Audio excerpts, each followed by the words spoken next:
viajeros de caminos solitarios, exploradores de la naturaleza, trabajadores de oficios inquietantes y turnos nocturnos. ¿Cuál es tu historia de miedo? Era el oficial de navegación de un barco de investigación en el Pacífico Sur. Habíamos llegado recientemente a Papúa Nueva Guinea para realizar algunos trabajos a lo largo de la costa.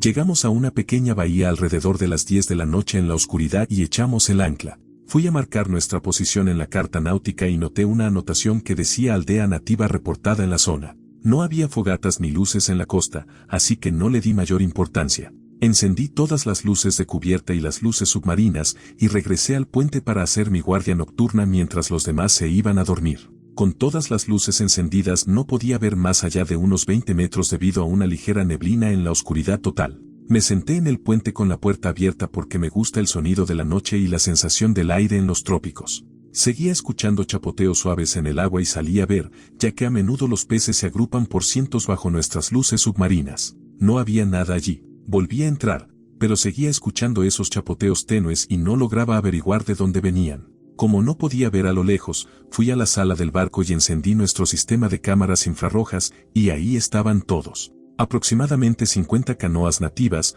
justo fuera de nuestro círculo de luz. Unas 3 personas por canoa, todas sentadas observándonos. De vez en cuando remaban en una dirección u otra para mantenerse en posición. Nunca me había sentido tan repentinamente y violentamente solo y pequeño como en ese barco en medio de la oscuridad. Llamé a un marinero y ambos caminamos por las cubiertas para mostrar que había gente despierta y en movimiento. Ellos se quedaron allí observándonos toda la noche, totalmente invisibles salvo por las cámaras infrarrojas. Por la mañana se acercaron y comerciaron con nosotros, fueron muy amables y simplemente no habían tenido un barco en su bahía por décadas.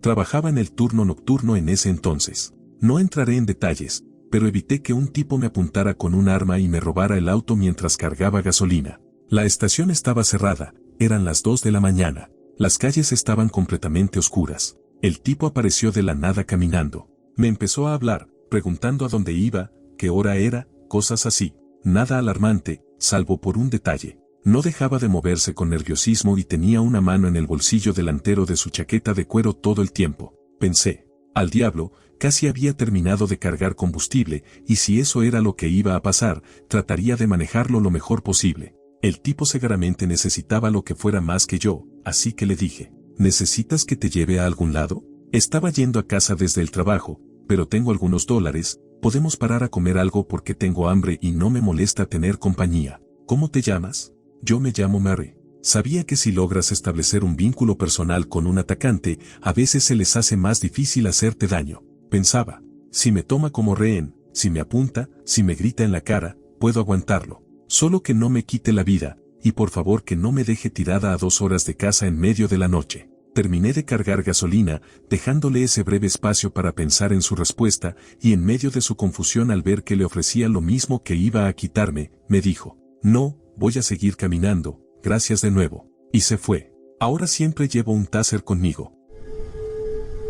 Estaba conduciendo por una carretera antigua, ya casi no se usaba, durante una tormenta de nieve en 2011. Tuve un susto bastante serio en ese viaje. Iba hacia el pueblo vecino con mi novia de entonces, y estábamos detrás de una camioneta SUV en la carretera. Estuvimos siguiéndolos un buen rato hasta que se detuvieron. Maniobré el auto para poder ver por qué se habían parado. Había una camioneta atravesada en la carretera, con las puertas del conductor y del acompañante abiertas, y 2 huellas en la nieve que llevaban hacia el bosque. Me bajé del auto para asegurarme de que nadie estuviera herido o necesitara ayuda, pero no había señales de que la camioneta tuviera algún problema. No había mucha nieve acumulada dentro del vehículo, así que las puertas no llevaban abiertas mucho tiempo, la nevada era bastante intensa. Empecé a seguir las huellas hacia el bosque para revisar, pero me detuve. Antes de poder hacer algo más, el conductor de la SUV me llamó y me dijo que esa camioneta había sido reportada como robada. Comentaron que la patrulla de carretera venía en camino, así que decidí seguir con mi camino. 1 o 2 días después me enteré de que el dueño de la camioneta era un hombre que vivía cerca y que llevaba más de una semana desaparecido. La policía entró al bosque a buscarlo y encontró su cuerpo recién fallecido en una zanja, con un disparo en el cuerpo. Quien lo haya llevado hasta allí probablemente lo obligó a caminar al interior del bosque, lo ejecutó y luego se perdió entre los árboles. Todavía me alegra no haber seguido esas huellas. No escuché ningún disparo, así que debió haber ocurrido justo antes de que llegáramos todos a la camioneta. No quiero ni imaginar qué me habría pasado si hubiera insistido en seguirlas. Una vez trabajaba en un restaurante y terminé mi turno alrededor de las 12 de la noche. Siempre iba y volvía del trabajo en bicicleta, eran unos 15 minutos por una ciclovía junto a las vías del tren. Esta ciclovía era completamente recta, pero tenía varias salidas por aquí y allá. Solo algunas partes estaban iluminadas por farolas, así que sin la luz delantera de mi bici, estaría prácticamente a oscuras la mayor parte del camino. Esa noche salí rumbo a casa después del turno y noté que un tipo venía en bicicleta detrás de mí, lo cual no era tan raro a esa hora en una ciudad concurrida, pero muy segura. Lo extraño era que no llevaba luces y aún seguía allí después de las primeras salidas principales que llevaban a un pequeño pueblo. Pensé que tal vez era solo una coincidencia. Me sentía algo incómoda y supuse que quizá estaba cansada y la oscuridad me estaba afectando. Decidí reducir un poco la velocidad para que esa persona me pasara, ya que había espacio de sobra en la ciclovía. Pero empezó a ir a la misma velocidad que yo y no hizo intento alguno por adelantarme o acercarse más. Ya estaba a pocos minutos de casa cuando decidí empezar a tomar giros aleatorios, izquierdas y derechas en lugar de ir directo a mi casa, por si acaso esa persona realmente me estaba siguiendo y no quería que supiera dónde vivía. Di vueltas al azar por un barrio residencial y él seguía detrás de mí. Entonces, al notar que estaba por entrar en un camino largo, angosto y oscuro solo para bicicletas, decidí girar hacia una de las casas y esconderme entre las sombras del garaje. Escuché cómo esa persona pasó frente a la casa y frenó bruscamente al entrar en ese camino. En ese momento tenía la sangre hirviendo. Me subí de nuevo a la bici y, al llegar al borde de esa calle, me detuve y lo miré directamente. O al menos eso quería que pensara, porque en realidad no podía ver nada de su rostro. Pedaleé lo más rápido que pude y di algunas vueltas más hasta sentirme segura y sola otra vez para regresar a casa. Nunca me volvió a pasar algo así y aún no sé quién era ni por qué me seguía. Me alegra no saberlo. Acababa de cumplir 18 años y trabajaba en el turno de cierre de una pequeña cafetería dentro de un supermercado. Uno de mis clientes habituales era Tom. Tom era de esos que abrazaban a todo el mundo, entraba diciendo ¿dónde están mis chicas? Y todas teníamos que darle un abrazo incómodo mientras él te susurraba Dios te bendiga al oído. Odiaba a Tom. Siempre se quedaba abrazándote un poco más de lo normal y susurraba demasiado cerca. En ese turno estaba cerrando sola y Tom llegó alrededor de las 4 de la tarde. No era raro, ya estaba acostumbrada a lidiar con lo incómodo. Le serví su café y su bagel. Esta vez vino con su esposa, que era amable, pero se notaba agotada. Mientras trabajaba, él empezó a hacerme preguntas. ¿Qué tengo que hacer por la noche? ¿Es difícil cerrar sola? ¿A qué hora salgo? ¿No me da miedo caminar hasta el auto en la oscuridad? Las preguntas empezaron a volverse cada vez más incómodas y su esposa simplemente se quedó ahí, en silencio. Respondí lo más amable que pude, aunque tenía los vellos del cuello erizados. Lo sorprendía mirándome fijamente a cada rato, pero no me preocupé demasiado, salía a las 7. Hasta que no se fue. Su esposa se marchó sin él y él se quedó ahí, observando, por horas. Le pregunté si necesitaba algo más, y me dijo, no, solo estoy esperando a que salgas. Dijo que quería acompañarme hasta mi coche porque una chica joven no debía andar sola por un estacionamiento oscuro. Le dije que no era necesario y seguí trabajando, ignorándolo, aunque su mirada no se apartaba de mí. Se fue unos 15 minutos antes de que terminara mi turno, en plena noche de invierno en Michigan, y suspiré aliviada. No pensé dos veces al salir, marcar mi salida y caminar hasta el auto. Tomé el cepillo para quitar la nieve y empecé a limpiar, disfrutando ese silencio único de las noches nevadas. Entonces escuché pasos detrás de mí. No le di importancia, estaba en un estacionamiento, después de todo. Pero los pasos se acercaban más allá de los otros autos, directamente hacia el mío, que estaba apartado en el área del personal. Miré y era Tom, a unos 15 metros, sonriendo. Me dijo que debía haberlo buscado, que había estado esperándome afuera, y que debería saber que es peligroso para una chica joven estar sola de noche. Empecé a temblar. Intenté abrir la puerta del coche, pero estaba congelada por la tormenta de antes. Tom se acercaba, diciéndome que era una chica estúpida y pidiéndole a Dios que lo perdonara. Pensé en correr de vuelta a la tienda, él ya era viejo, seguramente no podría alcanzarme, ¿no? Pero no quería arriesgarme. Tal vez no era tan viejo, o yo no soy muy rápida considerando mi peso. Así que me mantuve firme. Busqué en mi bolso el gas pimienta, que por suerte estaba enganchado a mis llaves. Le grité que se detuviera, que tenía gas pimienta, y que se fuera a casa con su esposa. Me miró con odio. Le mostré el pequeño envase color turquesa. Ya estaba lo suficientemente cerca como para alcanzarlo si tenía que usarlo. Me insultó y volvió a la tienda. Subí a mi auto, aún medio cubierto de nieve, y manejé a casa aterrada. Cuando llegué, vivía a poco más de 2 kilómetros, unos 2 minutos, llamé a la tienda y conté lo que había pasado. Echaron a Tom y le dijeron que no regresara. Empezó a gritar y a maldecir, y su esposa tuvo que ir a buscarlo. Un par de años después fue arrestado por tener material ilegal en su computadora, aunque ya me había mudado y no supe muchos detalles. No puedo decir que me dio pena enterarme. Trabajaba en un cine y casi siempre me tocaba el turno de cierre. Una noche, otra gerente y yo estábamos sentadas en la pequeña oficina. Ella estaba haciendo el depósito del día y yo terminando de contar el inventario. Teníamos un reproductor de CD que usábamos por las noches, con una pila de discos al lado. Me levanté, cambié el CD y volví a sentarme. Aproximadamente un minuto después, toda la pila de discos se lanzó sola por la habitación. Uno de los CD le pegó a mi compañera en la parte trasera de la cabeza. Ella miró alrededor y me vio sentada ahí, desconcertada, con los discos esparcidos por todo el lugar. Terminamos todo rápidamente y nos fuimos. Un par de días después, una de las gerentes del turno diurno me llamó para preguntarme qué habíamos estado haciendo la noche anterior. Sonaba bastante molesta, lo cual era raro porque éramos amigas. Le pregunté a qué se refería y me dijo que por qué habíamos tirado todas las cintas de seguridad al piso y las habíamos dejado ahí. Le aseguré que no habíamos tocado las cintas para nada. Las cintas estaban guardadas sobre el monitor del sistema de vigilancia en un pequeño estante para casetes de VHS. El estante no se había movido, y solo las cintas estaban tiradas en el piso. También dijo que todas las fundas de las cintas habían sido sacadas y arrojadas por todos lados. Hace un par de años, vivía en Colombo, Sri Lanka, en un pequeño hostal en las afueras de la ciudad.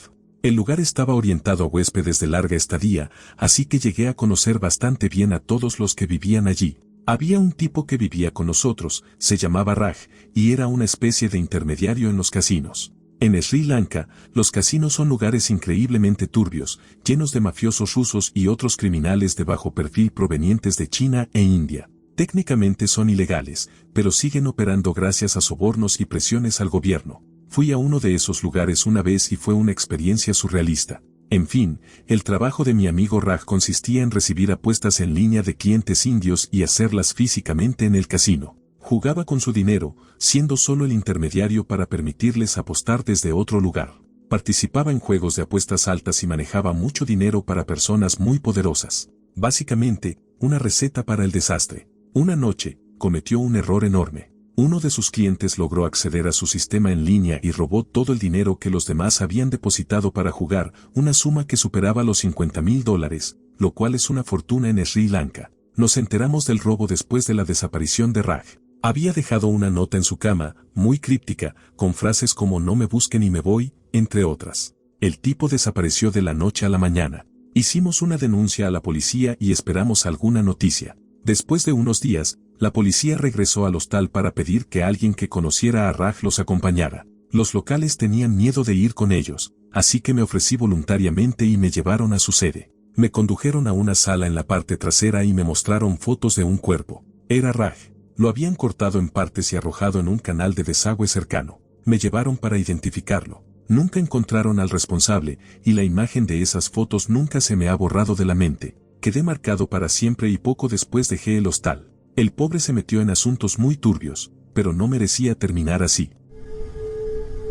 No fue exactamente en un camino solitario, pero iba manejando a alta velocidad hacia el oeste por la Interestatal 70, en Colorado, cerca del cañón Glenwood, cuando decidí reducir la velocidad y disfrutar el paisaje. Un minuto después noté un patrullero estatal delante de mí que encendió las sirenas y pensé que me había atrapado por exceso de velocidad. En cambio, se desvió al arcén para ayudar a un automovilista varado. Reducí la velocidad y recuerdo haber visto al conductor sentado en su asiento con la cabeza hacia abajo, pensando, ese tipo tuvo suerte de recibir ayuda aquí, sin cobertura de celular ni nada. Seguí manejando hacia el oeste. Unos minutos después empecé a ver patrullas pasando rápido a mi lado en dirección este, con las sirenas encendidas, yendo a toda velocidad por el cañón lleno de curvas. Una tras otra durante unos 15 minutos. Ambulancias, camiones de bomberos, parecía que todo el servicio de emergencia del condado iba rumbo al lugar del que yo venía. Al día siguiente, en un hotel en Utah, descubrí lo que había pasado. Resulta que el automovilista varado se había fugado bajo fianza, y cuando el patrullero estatal se acercó para ofrecerle asistencia, el sujeto salió del auto y comenzó a dispararle por la espalda varias veces. En un día normal, el oficial habría muerto, ya que normalmente patrullan solos, pero ese día se dirigía a un entrenamiento y tenía a su compañero en el coche,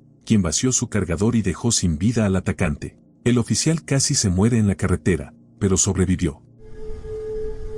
Solía tener un amigo que vivía en el mismo vecindario, a unas pocas calles de distancia. Una noche estábamos en su patio trasero, tomando un par de cervezas mientras jugábamos a las cartas. Yo tenía algunas cosas que hacer a la mañana siguiente, así que justo antes de las 10 de la noche me despedí y me fui. Era un trayecto corto, tal vez unos 15 minutos de puerta a puerta, así que nunca manejaba. En fin, era una noche agradable, el camino fue tranquilo, sin nada extraño. Pero cuando llegué a casa, mi compañero de cuarto salía por la puerta principal, con un café en la mano y vestido para ir al trabajo. Me miró raro y me dijo que pensaba que yo ya estaba dormido, ya que mi camioneta estaba en la entrada. Le conté de dónde venía y le pregunté por qué estaba saliendo para trabajar de noche. Ahí fue cuando se rió un poco y me preguntó si estaba borracho. Nos quedamos mirándonos unos segundos y luego me dijo que eran un poco más de las 5 de la mañana y que estaba saliendo como siempre a esa hora. En toda mi vida, nunca me sentí más confundido que en ese momento.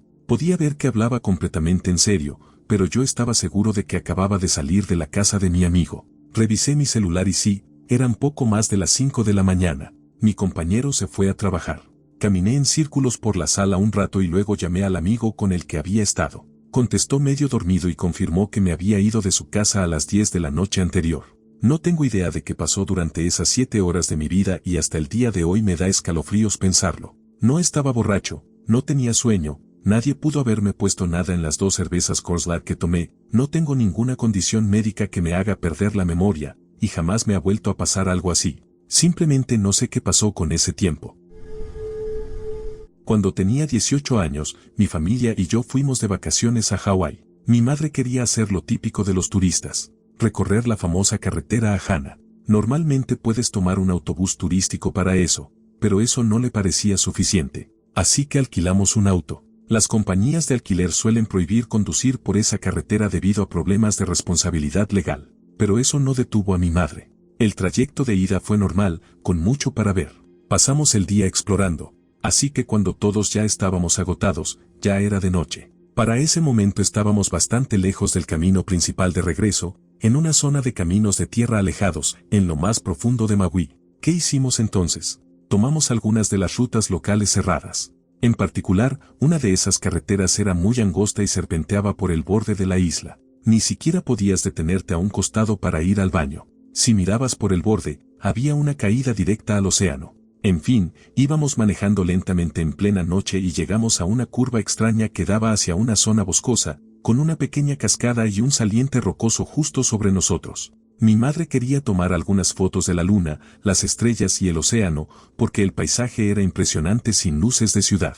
Así que nos detuvimos al costado del camino, justo con el espacio suficiente como para que otro auto pudiera pasar. Yo también me bajé, por supuesto. Había un silencio absoluto, y de repente, escuché lo que sonaba como un bebé llorando, lo cual fue extraño. Estábamos en medio de la nada y no habíamos visto a nadie en horas. Me quedé ahí parada, confundida, y el llanto se detuvo. Le hice señas a mi madre para que viniera y le pregunté si había escuchado algo. No había oído nada. Nos quedamos un poco más y el llanto volvió a sonar. Ninguna de las dos podía identificar de dónde venía. Ambas estábamos nerviosas, porque eso es lo que suele provocar el llanto de un bebé en la mayoría de las personas. Pasamos cerca de 1 hora llamando y tratando de decidir qué hacer. Finalmente, el sonido se detuvo. Volvimos al hotel y nunca supimos nada más sobre lo que ocurrió esa noche.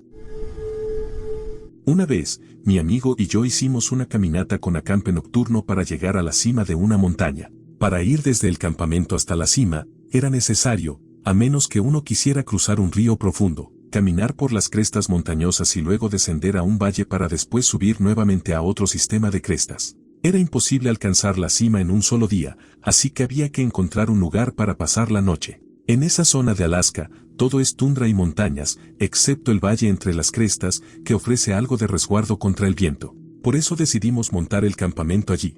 Es importante señalar que el área de acampe tenía el único camino que conectaba con la civilización en kilómetros a la redonda. Para llegar desde cualquier otra dirección, la ciudad más cercana estaba a más de 160 kilómetros. Otro dato importante, cuando llegamos al campamento, éramos las únicas personas allí. Ya era de noche y estábamos intentando dormir cuando escuchamos pasos acercándose, pasos humanos lentos y una respiración áspera. Era claramente una persona, no un animal. Llevábamos un fusil de cerrojo para protección contra osos, así que preguntamos quién estaba ahí afuera, pero nadie respondió. Luego escuchamos cómo tiraron nuestro tendedero. Estaba aterrorizado y advertí que estábamos armados. De repente, los pasos se aceleraron y la persona corrió junto a nuestra tienda en dirección opuesta al campamento. Algo que me pareció extraño fue que no se escuchaba el sonido de una mochila al correr.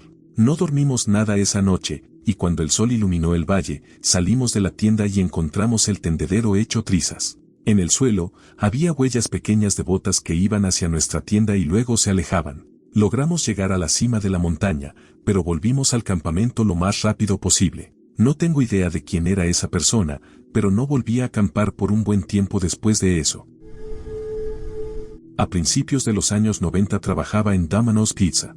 En ese momento era asistente de gerente, pero a veces también hacía entregas. Aquella noche, poco después de las 11 de la noche, me tocó hacer una entrega a una casa en uno de los barrios de clase media. Al llegar, noté que no había ni una sola luz encendida. Cuando la luz del porche no estaba encendida, se suponía que debíamos ir a un teléfono público y llamar al número del pedido, como medida de seguridad para evitar robos. Yo nunca hacía eso, normalmente igual iba directo a la puerta. Pero esa noche, me quedé un minuto sentado en el auto porque algo me dio mala espina. Siempre he confiado en mi instinto. Así que manejé 2 cuadras de regreso hasta un teléfono público y marqué el número. Estaba desconectado. Decidí esperar un momento antes de hacer la segunda llamada obligatoria. Si no respondían esa vez, teníamos que volver a la tienda. Mientras esperaba, vi pasar un auto de Pizza Hut, pero no le di importancia, solíamos cruzarnos con ellos por la calle. Volví a llamar y seguía sin conexión. Por alguna razón, decidí regresar a la casa para ver si alguien salía.